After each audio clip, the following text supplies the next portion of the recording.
On today's episode of May the Record Reflect. No matter the witness you're calling, you need work to make sure the witness understands their place and their importance in the case. The witness's understanding of the case and the role that they play will help to, in fact, can I say it, control how they answer certain questions, especially in situations where they may not know the answer to a question or have forgotten what to say in response to your question or on cross-examination.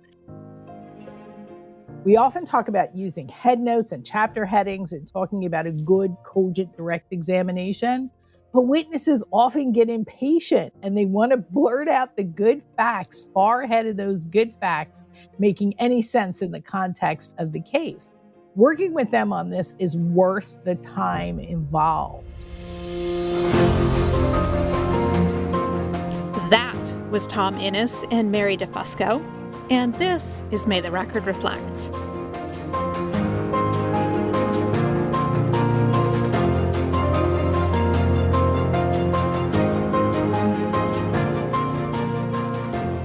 Hello and welcome to the monthly podcast of the National Institute for Trial Advocacy.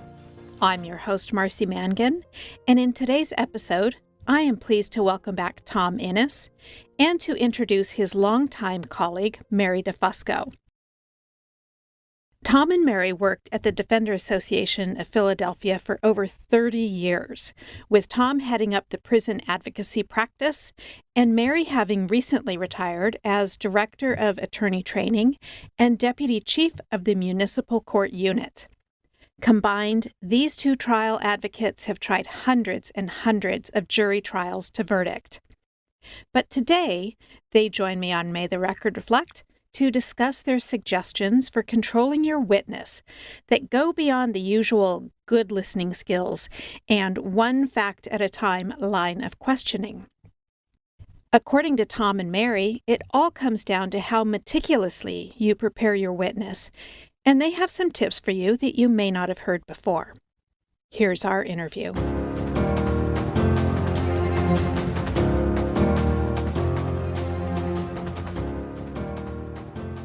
I am thrilled to welcome back Tom Innes from the Defender Association of Philadelphia, and today he has brought his former colleague Mary DeFusco with him for what I know will be an instructive, engaging conversation about witness prep. Welcome, Mary, and welcome back, Tom. It's good to be here with you, Marcy.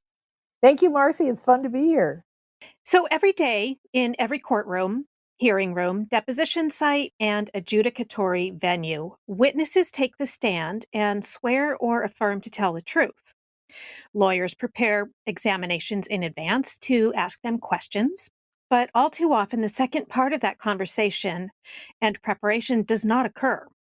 And that is how to control your own witness when you have, so to speak, unhooked the leash from the collar and put them on the witness stand. Trial lawyers know what they want to come out in testimony, whether it's direct examination or cross. And so their job is to make sure that they bring out to the fact finder what they are entitled to, and maybe even with a little luck, a little bit more. Tom, Mary, I know that with long careers at the Defender Association, you've both had ample opportunity to learn by doing what works and what does not work in controlling your own witness. And as with everything else important in life, it all starts with careful preparation, doesn't it, Tom? Yes, it does. Thanks, Marcy. We're all aware of witness control and cross-examination. The methods of control can be mechanical, short leading questions, adding one fact at a time, staying away from what we call quibble words, and many other tools of the trade. On direct examination, litigators know that there is really only one method of exercising control: thorough, deliberate, and thoughtful preparation of the witness prior to the witness taking the stand.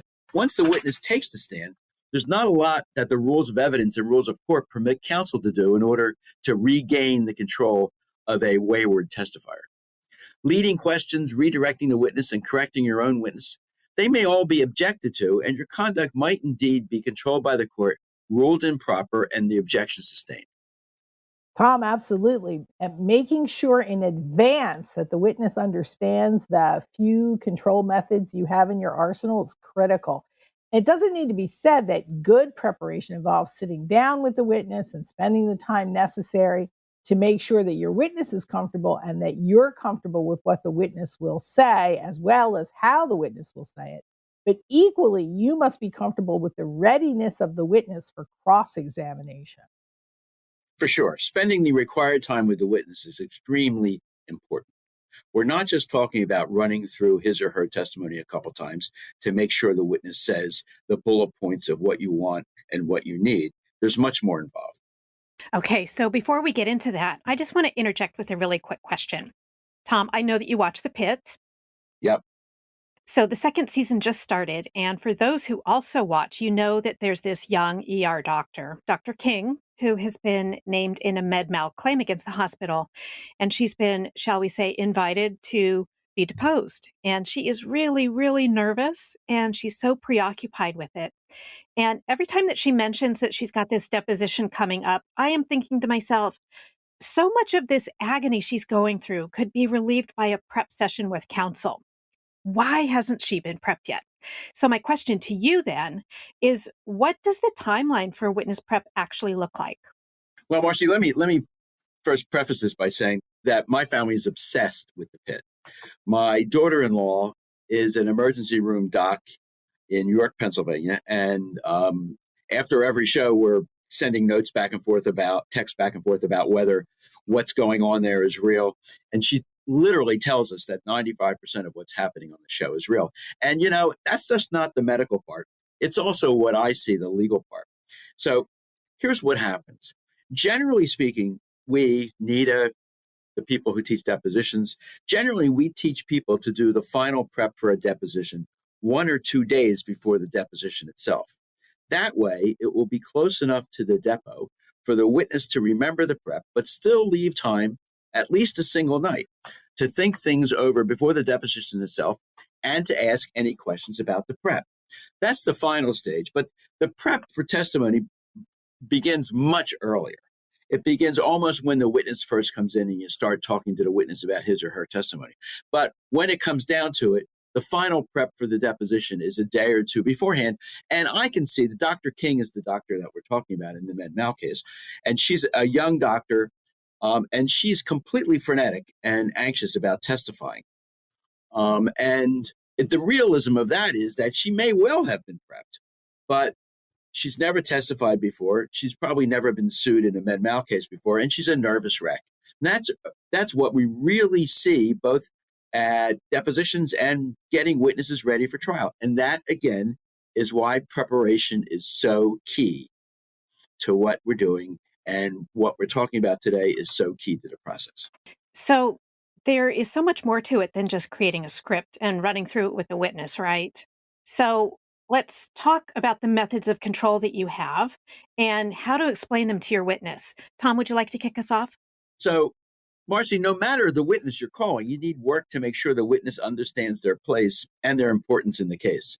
The witness's understanding of the case and the role that they play will help to, in fact, can I say it, control how they answer certain questions, especially in situations where they may not know the answer to a question or have forgotten what to say in response to your question or on cross-examination. As an aside, when the witness is a client, you might think you have an easier time, but you might well have an even heavier burden.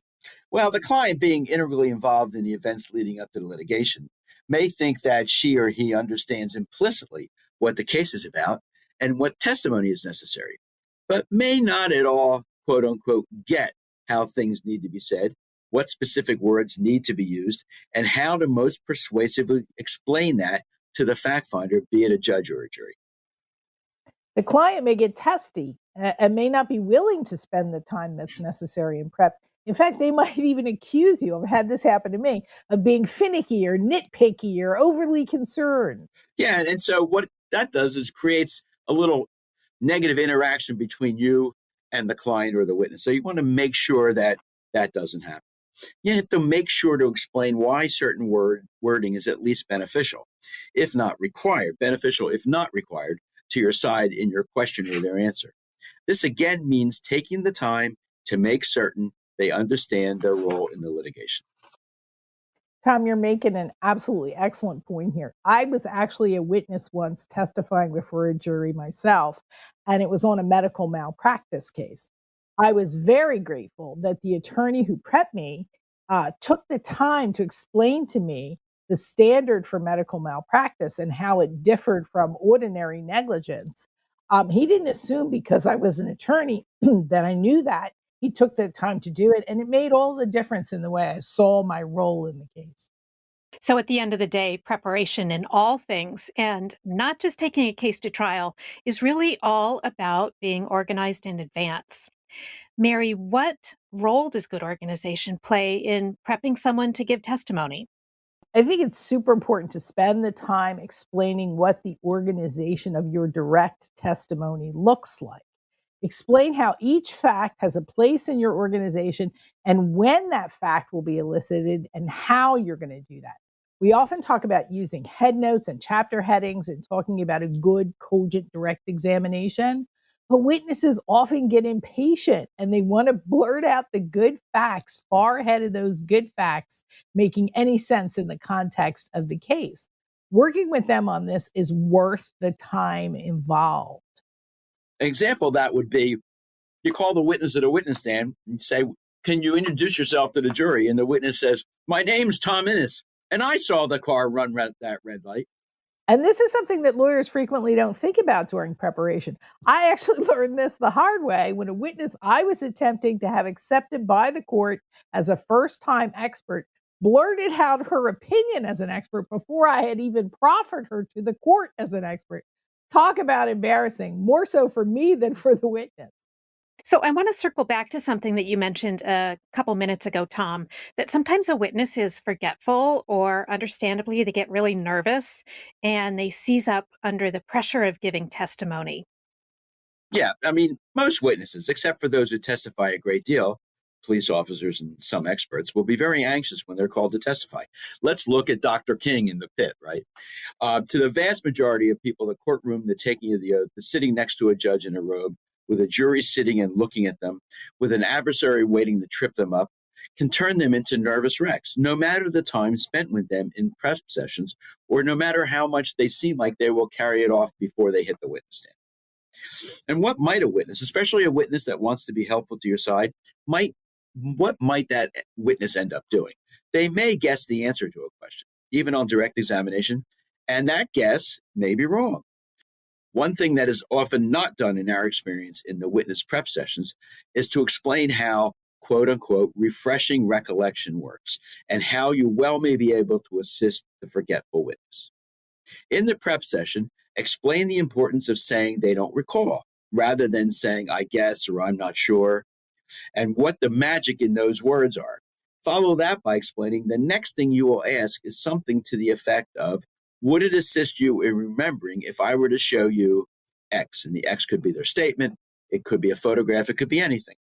When they hear that, they should be instructed to say yes, that it would assist them, because then you're going to show the something that will assist their recollection and therefore their testimony. Prep them to understand that a wrong guess may well not be able to be repaired, and this is a tool that could assist them. During the prep session, practice this a few times so the witness understands the litany and the process.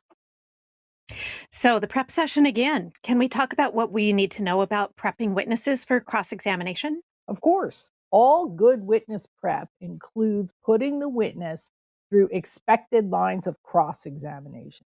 Ideally, you'll have your witness be cross examined by an attorney they don't know, and you'll make certain it's your responsibility to make certain that lawyer knows the facts of your case and knows them well.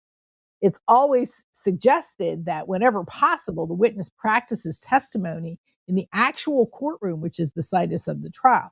That's not always possible, but try as much as possible to duplicate the scenario in the courtroom with the witness sitting away from counsel. So when you're prepping the witness for cross-examination, that includes preparing for questions that are commonly asked on cross-examination.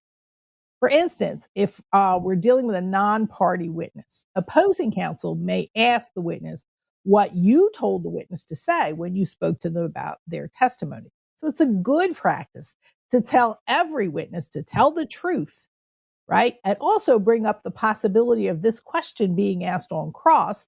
The witness will then realize that the honest answer to that question is that you told them to tell the truth, right? Additionally, it's not uncommon for a witness to be asked on cross examination if they're claiming that the opposing party's witness is lying. The witness should know how to answer that question honestly and also consistently with your theory of the case. So, on that point, Tom, do you have any suggestions that you might share? Sure, we both do. Let me start by saying during the practice session, try to stay in role.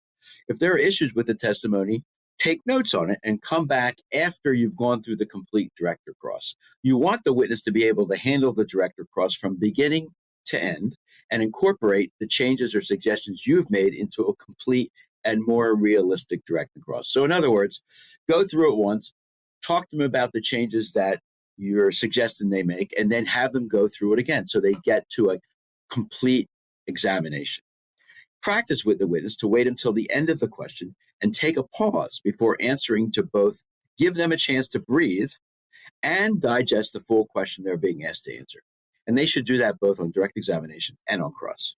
That's a great idea, Tom. And I'll tell you why. This has the added benefit of ensuring that the witness's pace doesn't slow down on cross examination.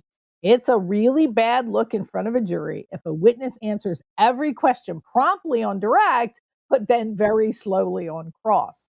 Slowing them down on direct means that they can take the time that they need on cross examination. In addition, one of the tips I would give is during the practice cross, instruct the cross examiner to throw in some irrelevant questions, maybe a curveball or two, including a loaded word. So you can explain that you'll assist the witness through objections to the curveballs, loaded questions, and that they should listen to the objections you make, as many times the objections may be instructive on how the witness should address the question. Fabulous, Mary. So another pointer is practice having the witness speak to the jury both on direct and cross. Speak to the jury, even if all you can do is set up some empty chairs as a jury box. As I said, do this both on direct and cross prep. We've all seen situations where the cross examiner asks a question, and in answering the cross question, the witness looks to their counsel with those, how do I put it, puppy dog eyes, very often just by instinct, looking for approval after a touchy question or a tough question to answer. Warn them that this makes them look unsure or coached. Counsel them that when you make an objection, look to you and listen to what you're saying. Otherwise, answer the question in speaking to the jury itself. So important, Tom. Jurors tend not to believe witnesses who don't, quote, look them in the eye, unquote. They don't necessarily realize how nerve-wracking testifying in front of 14 pairs of strange eyes can be. I've had it happen to me. I've testified in jury trials, even though I was trial counsel, on more than one occasion, and it is very nerve-wracking. It is hard to look them in the eye. So that's something that you have to work over with prep. But don't consider that your witness is fully prepped unless they can answer a series of why, or even better, why not questions, right? The why and the why not questions generally ask the witnesses to explain their behavior, right? And also ask them to explain why they chose that behavior over what hindsight now reveals would be better behavior. A lot of people have a hard time articulating their reasoning after the fact. It's our job as attorneys to help the witness sort out their thought patterns in an articulate and persuasive way. The practice of law is one of the professions that is bound by rules of ethics. Could you touch on some of the ethical considerations that come into play when witnesses need to be prepped? Yeah, this is a really good point, Marcy. Thanks for bringing it up. There's always the issue, a bugaboo, of suggesting changes in wording or nuance in the witness's testimony. Some people call it coaching or sandpapering. I call it good wordsmithing and lawyering. There's absolutely nothing unethical in helping the witness form correct, appropriate, and probative answers as long as the ultimate testimony of the witness under oath is truthful. Often newer attorneys are hesitant to help form the witness's answers, thinking it is somehow a violation of the canons of ethics. In fact, one of our skills and even duties as attorneys is to be wordsmiths for our clients and their witnesses. And along those lines, I suggest that the folks listening to this check out the restatement of the law of governing lawyers and the ABA standards on witnesses and witness prep and lawyers' conduct in that regard. And you'll find that wordsmithing is certainly allowed. Along those lines, our program in Philly in March 17th to the 21st, spends a fun and fruitful hour of ethics credit on just this very topic, and that is the ethics of witness prep. And it's fun because we show movie clips and we talk about them, and it's a very interactive session. That's really fun. What else can you tell me? Well, sure, Marcy. I have a great team that we work together. It's myself and Mary DeFusco and Third Circuit Judge Phil Restrepo, and we lead the entire program. And our program has, I will humbly say, received rave reviews. We have a great team, as I said, and some great features. For example, what I just talked about in terms of the ethics credit is one of 2 ethics credits built into the program. And in most jurisdictions, 2 ethics credit is worth a whole year's worth of ethics requirement. Both of those ethics credits are interactive, not just talking heads. And you don't see that very often in CLEs about ethics. Also, on the final day of the program, all the participants pair up and try the case they're working on as a jury trial. And they try those cases in real courtrooms with jurors sitting in the jury box, and the participants will be able to watch and listen to the deliberations in their cases. It may be the only time in their career that they're able to try a case and then hear what the jurors have to say about the case, the cause of action, and their performance. Marcy, also at the Mid-Atlantic Regional, we've collected over the years a cadre of faculty who are from all walks of practice, from large firms and small and even solo practitioners, also from government offices and public interest offices, from academia and from the bench. Generally, I tell participants that they will perform before and be instructed by as many as 10 to 15 experienced faculty members, if not more. And for example, what we have is, Phil Restrepo, Judge Restrepo, he does a 3.5 hour lecture and fun, interactive, getting people involved on voir dire and jury selection. That alone is, worth people considering coming to. Yeah, it's not every day that you get to work with a federal judge, and for that length of time. Pretty rare opportunity. And he's there the whole week, and I can guarantee you that everybody will at least have one session in which he's listening, watching their performance, and giving critique. Fantastic. We're about to head into our sign-off questions. One of them has to do with TV, which is always my favorite. Do either of you have any final thoughts before we move on? Sure. I'd say, just putting together everything we've talked about, in summary, the control of your witness is won or lost in the conference room during the prep session, not in the courtroom. By investing the time to explain the process of testifying, not just the content, but the process and the content, you ensure that when the leash is unhooked, your witness stays on the path that you've built for them. All right, thank you very much. Time for sign-offs. Mary, I'll start with you. If you could have been on the team for any trial, whether modern day or in the distant past, which trial would you choose? Which party would you have represented? And finally, what made you choose this particular trial? Absolutely, hands down, I would choose the trial of William Penn, 1670. And why the trial? And I would represent William Penn, needless to say. Although obviously he didn't need me. He came to Pennsylvania and founded it, so he was fine. But at the time, this was a capital offense. The reason I would choose it is because that trial, which very few people know about, is foundational to Anglo-American jurisprudence, because what happened in that trial was the jury acquitted William Penn, and they had to do it over and over again because the judge would not accept their verdict. In fact, we have the notes of testimony, and the judge says in the notes, "You impudent fellow," he says to the juror, "I shall have the bailiff punch you in your nose. You will be without food, water, heat, and tobacco for 2 days," which is what the judge did to them.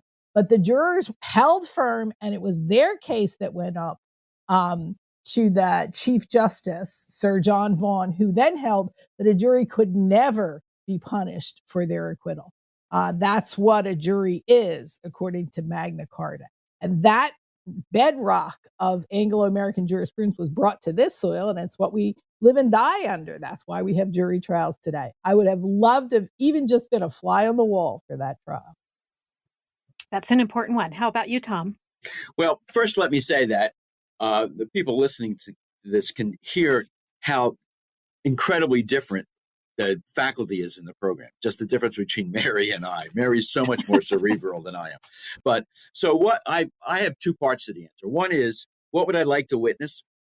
Clarence Darrow in 1924 represented Leopold and Loeb, who were trying to commit the perfect murder by murdering an adolescent. Clarence Darrow represented them in the capital murder case, and his closing argument was 12 hours. 12 hours.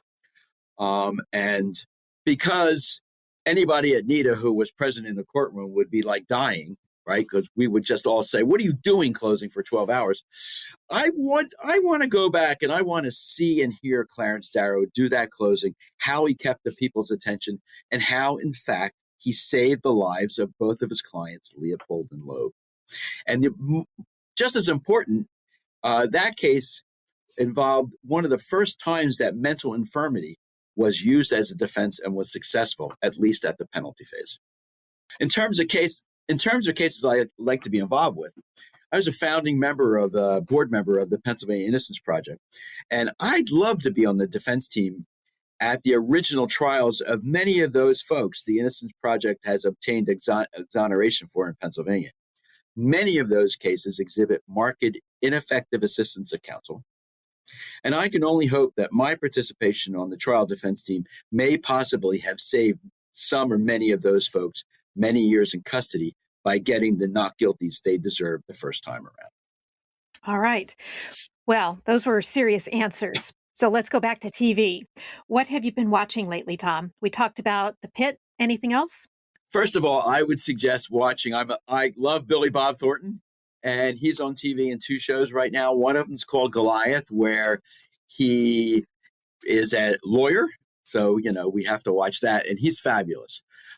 In the second show, which is presently on, Goliath was 5 seasons a few year ago. The second show is Landman, where he plays an oil man in Texas. The third show, it's called Death by Lightning. It's like a 4-episode series, and it's scripted, it's not documentary. It's about the assassination of President James Garfield. I especially love that show because of all the build up to it and the fact that ahead of time who the assassin is. But honestly, I think they skip perhaps the most intriguing part of the whole interaction and the whole circumstances, which is John Guiteau, who was the assassin of James Garfield, represented himself at trial, and we all know what that's about.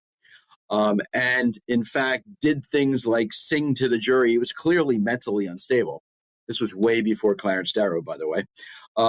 He was mentally unstable. So people should check that out. I mean, there's a couple good books about it, and they should go down the rabbit hole, but I think they should watch all 3 of those series. Mary?